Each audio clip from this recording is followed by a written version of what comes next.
Olá, caros alunos, tudo bem? Eu sou o professor Henrique Farias e eu vou fazer aqui um breve tutorial de como vocês vão acessar e adquirir o material que nós usaremos no nosso curso. Então, vocês irão a smartenglish.com/unioest, clicam em Sign In e vai aparecer uma janela para fazer o login na conta. Então, preferencialmente, se vocês tiverem uma conta de Gmail, é melhor para se integrar à plataforma.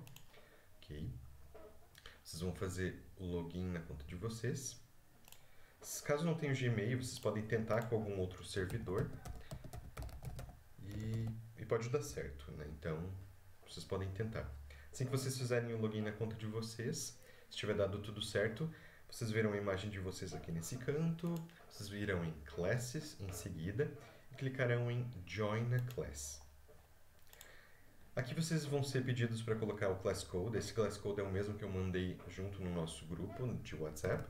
Aqui eu vou fazer um de exemplo. Vocês clicarão em Join. Vem uma requisição para mim, para eu aceitar vocês, que vocês estão entrando na turma. E assim que eu aceitar, vocês podem dar um reload na página e vai aparecer a nossa turma.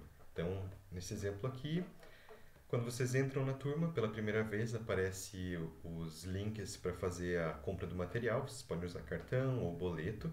E assim que vocês tiverem feito o procedimento, se tiver dado tudo certo, vai voltar para a página aqui. E se tiver dado tudo certo, vocês verão todos os tópicos do nosso material.